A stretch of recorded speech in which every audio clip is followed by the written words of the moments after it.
Kenapa jangan terima aku apa adanya? Karena kalau aku nggak bisa memperbaiki kesalahan yang aku buat dan kamu diem aja, aku nggak akan berkembang sama kamu. Hai, selamat datang di podcast Bersorak Bahagia. Bersama aku, Biru, tempatmu menemukan warna, segala tentang hidup, cinta, keluarga, dan persahabatan. Mari kita mulai petualangan kita. Jangan cintai aku apa adanya, jangan tuntutlah sesuatu biar kita jalan ke depan. Kalian pasti pernah dengar lagu itu, Biru yakin. Tahu nggak? Waktu Biru dengar lagu itu, satu hal yang Biru pikirin adalah, kok bisa ya ada orang yang udah dicintai apa adanya, malah nuntut untuk gak dicintai apa adanya? Aneh gak sih? Hai, selamat malam. Balik lagi di podcast Bersorak Bahagia bareng sama Biru. Hari ini kita cerita banyak hal tentang apa yang baru Biru dengarkan. Fun fact, Biru tuh kemarin baru aja eyelash. Jadi, Biru tuh kepikiran untuk bikin podcast ini sebelumnya memang temanya tuh udah ada. Dan pas banget ternyata, Biru ngedapetin cerita secara langsung dari seseorang yang menjalani hubungan selama bertahun-tahun. Nah, singkat cerita gini, kemarin malam karena Biru tahu hari ini Biru mau take podcast, jadi Biru nggak bisa nih kalau misalnya mau eyelashnya itu pagi. Karena kemarin malam kita janjian buat ketemuan. Nah, kakak-kakak eyelash ini, menurut Biru itu kalau di kategori cantik 1-10, itu ada kategorinya 8,5. Yes,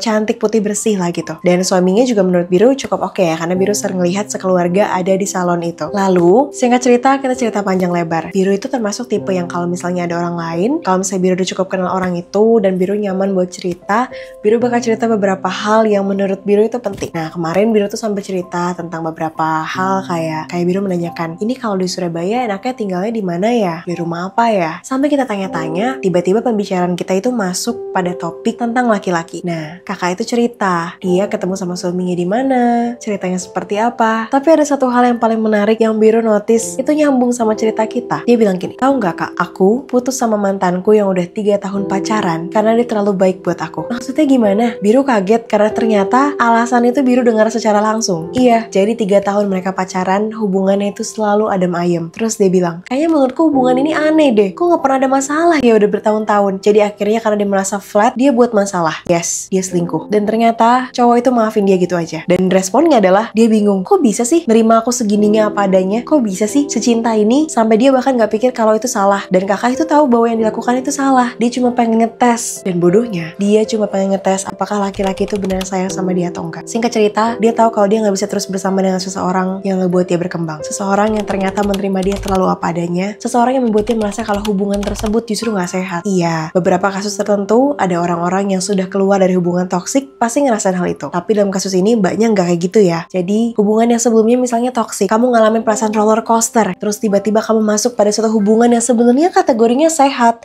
Karena hubungan itu gak banyak masalah, yang hubungan yang lebih hening, yang hubungan yang saling mendengarkan. Terus tiba-tiba kamu masuk dalam hubungan itu yang kamu gak tahu ini sehat atau enggak sih. Kok malah kita gak pernah ada masalahnya. Tapi tahu gak yang terus dia bilang, kok aku bodoh ya dulu mutusin dia, padahal dia sebaik itu. Lalu kakaknya bilang lagi, tapi anehnya setelah 3 tahun dia nikah, aku dengar kabar dia digugat cerai. Mungkin istrinya ngalamin seperti aku rasain dulu kali. Gak ada sparks dalam hubungan itu, karena terlalu datar, karena terlalu mencintai dia apa adanya. Di situ Biru akhirnya sadar, ternyata episode podcast ini relate di banyak orang. Yes, Biru tim yang sepakat kok kalau misalnya kalian bilang, tapi kan Ru, dalam suatu hubungan kita harus bisa dong jadi diri kita sendiri. Betul. Tapi kan Ru, kita kan harus nyaman dengan diri kita. Makanya kita bisa menerima pasangan kita. Betul. Tapi kan Ru, kalau misalnya hubungan itu adem ayem bukannya hubungannya sehat. Betul, di beberapa kasus tertentu. Tapi kamu bayangin, kamu berada pada sebuah kapal yang isinya selalu baik-baik aja, dan ketika kamu sampai di tujuan, kamu ngerasa kamu gak ada perjuangannya. Karena gak ada hambatan, karena gak ada tantangan untuk ngelaluinnya. Dan kasus yang sama juga pernah dialamin sama teman Biru. Dan Biru udah pernah ceritain itu di another episode. Tahu nggak? Ceritanya mirip. Jadi Biru ceritain ulang ya. Waktu itu temanku laki-laki punya pacar dan tentu aja perempuan. Pacarnya tuh baik banget. Terus dia ngerasa bosan sama pasangannya karena kok kayaknya hubungannya terlalu flat ya. Lalu dia putusin dan dia cari banyak masalah. Sesudah itu, dia sama orang lain dan dia nyesel. Dia minta balik lagi sama perempuan itu karena dia sadar hubungannya sama perempuan itu ternyata jauh lebih sehat. Memang, beberapa sparks tertentu mungkin kelihatannya lebih hening, tapi mungkin ada beberapa kasus yang sehat dan yang gak sehat. Tahu gak yang gak sehat gimana? Tuntutlah sesuatu